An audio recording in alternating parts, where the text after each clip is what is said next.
What's up, guys? This is the Vinyl Casket. I am Nick, your hostess with the leastest. This is the home to the lamest taste. Don't forget it. We are here with our weekly comic book review. Woo! Do me a huge favor before I start and check out my YouTube at the Vinyl Casket, which this video will be on with the rest of my weekly comic book reviews, stretching all the way back to when I first started doing them. Please drop a like, a comment, subscribe and follow here on Twitch. And you can check out my Instagrams at Vinyl Casket and Vinyl Casket Comics. Vinyl Casket gets pictures of my record collection, while Vinyl Casket Comics is my comics. So the way we do this every week is we get them, we read them, we bag and board them, we take pictures for the Instagram, and then we review them live for you guys.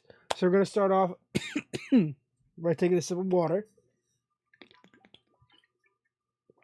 and getting right in. We go Indies, Marvel, then DC. We're going to start off with a number one from Boom Studios with a variant cover for Alice Ever After. So this is an Alice in Wonderland what if kind of scenario story. First issue. I thought it was pretty good, to be honest with you. I thought it was pretty interesting. It was definitely not at all what I was expecting from this. Anyway, whatsoever. I didn't expect this to be what I got out of it at all, really. But I did like it. I thought it was really good. I thought it was enjoyable. The artwork is awesome. The way they set up the story is really interesting and unique.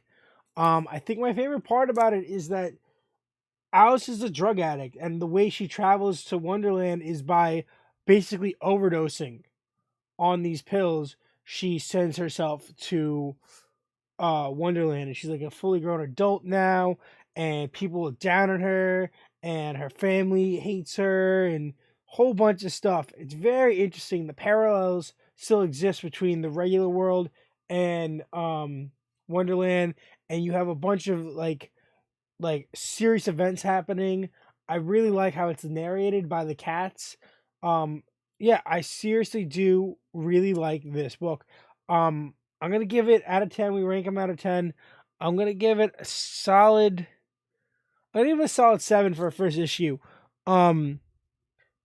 It's hard because it's not a superhero book, so it's very weird for a comic format for this. So like I don't know how to really judge it.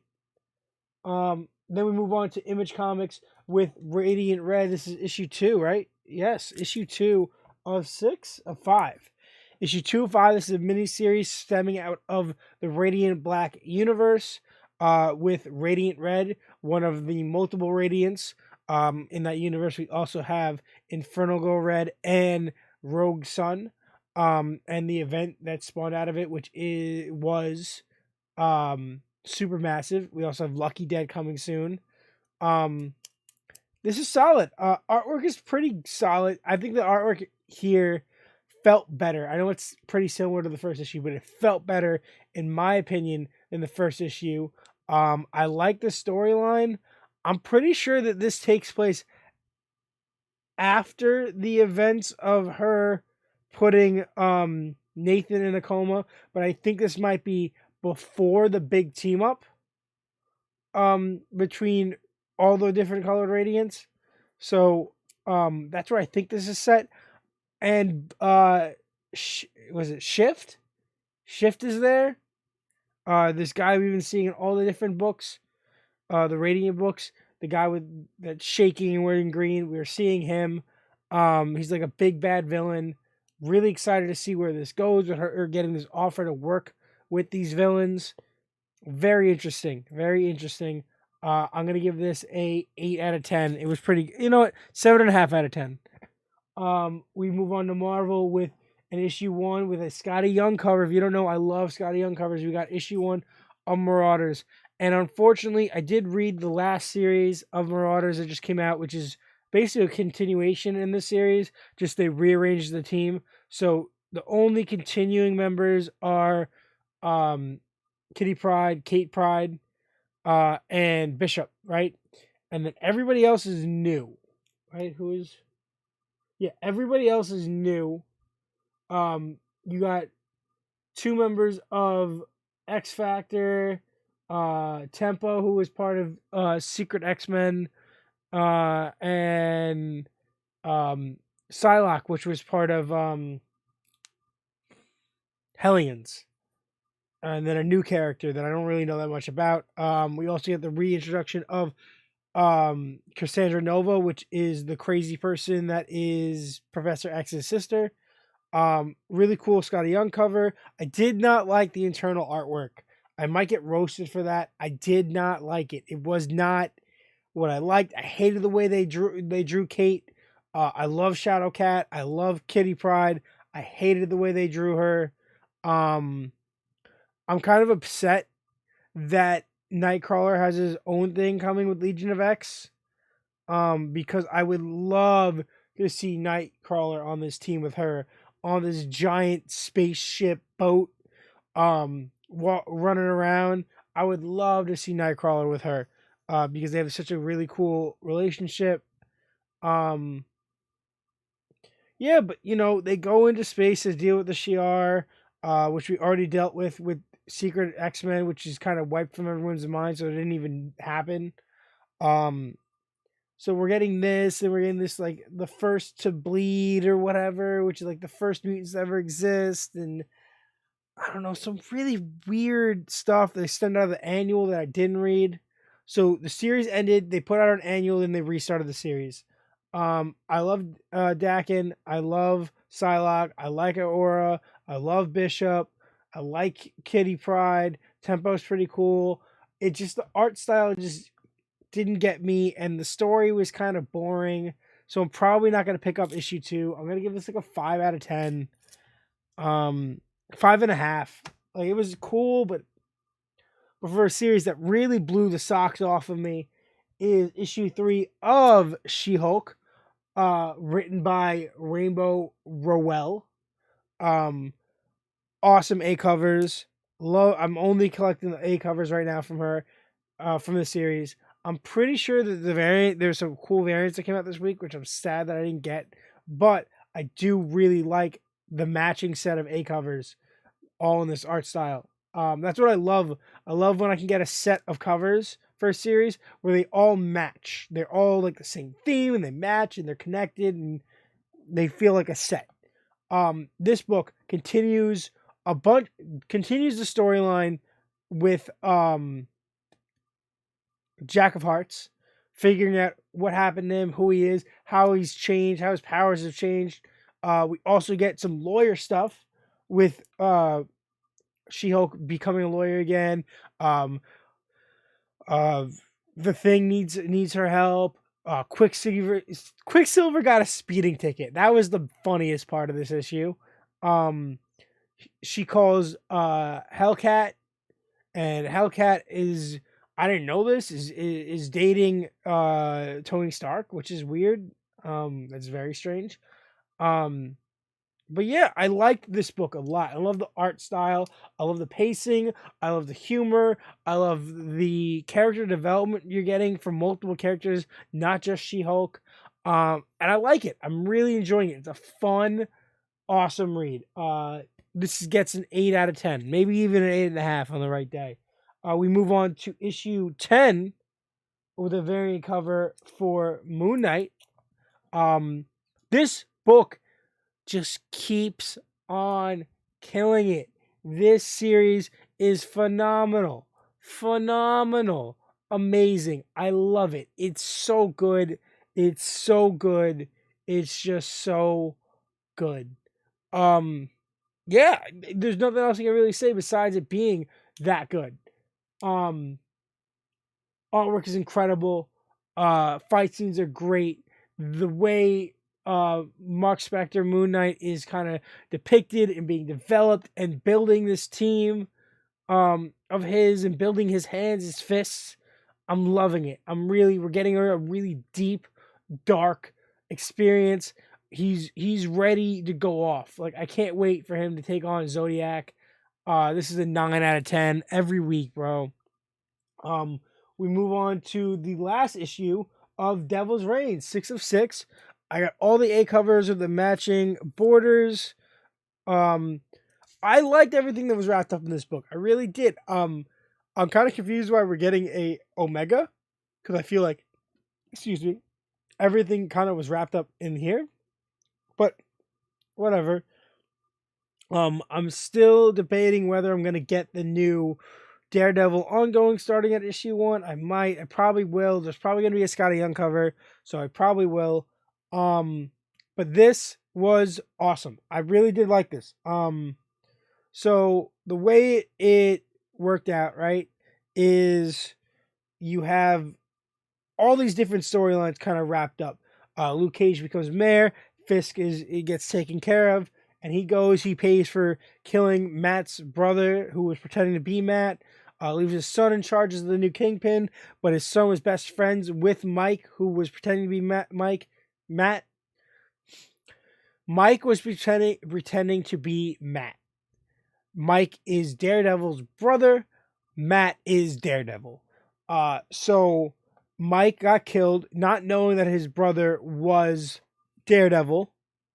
Killed by Kingpin. Kingpin's son was his best friend and partner in crime. So now Kingpin's son, not Rose, the other son, Rose is gone.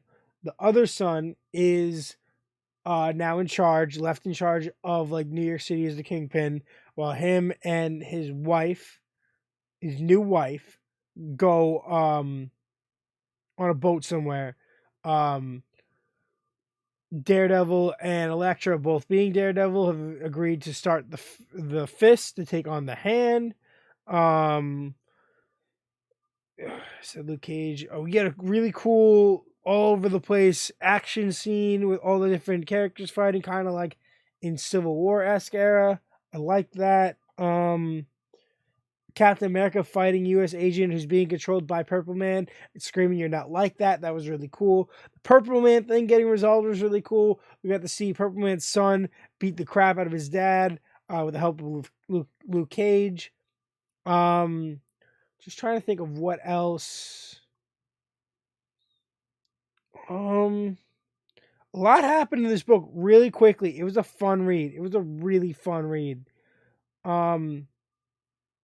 But yeah, I would 100% say that this was a 8.5 out of 10. It was a fun read and it was a fun series. Oh, they also show the current Darkhawk is in one of the background panels fighting. That was really cool. That was really cool because his miniseries ended, and I'm very upset because I want to see more from Kyle Higgins with him, with a different artist, hopefully.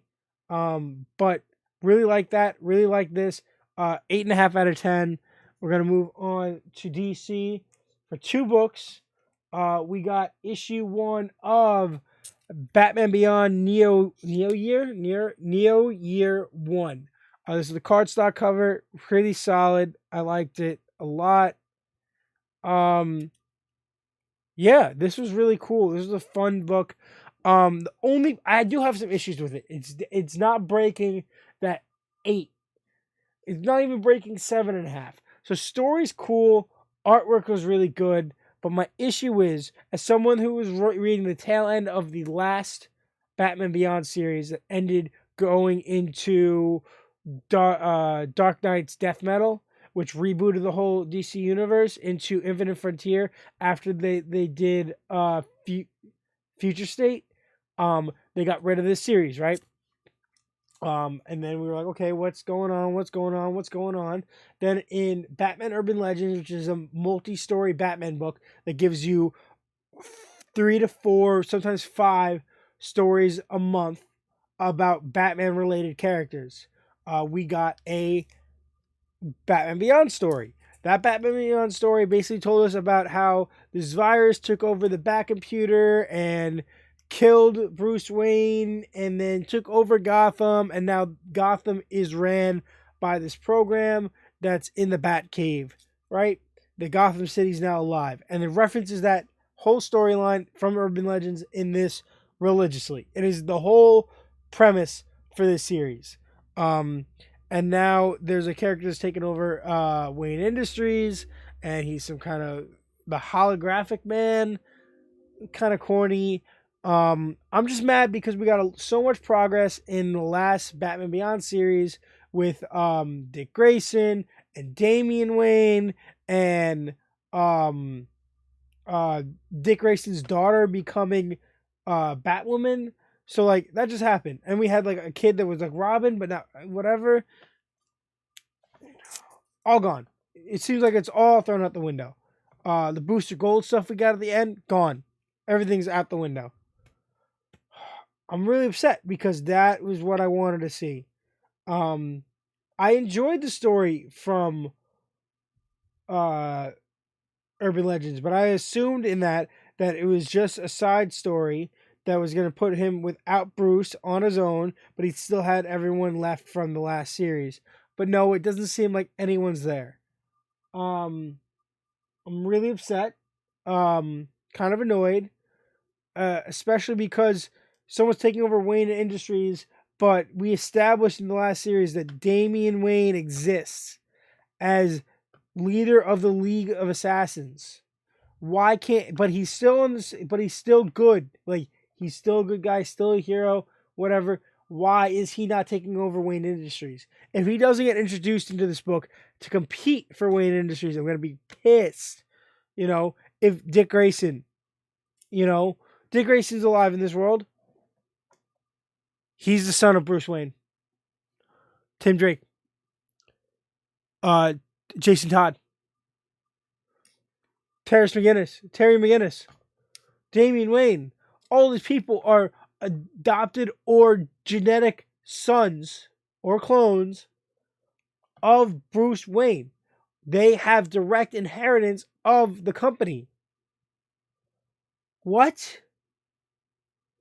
I'm gonna give it a 6. I'm gonna give it a 6 out of 10. I'm gonna give it a 6 out of 10 instead of talking about it.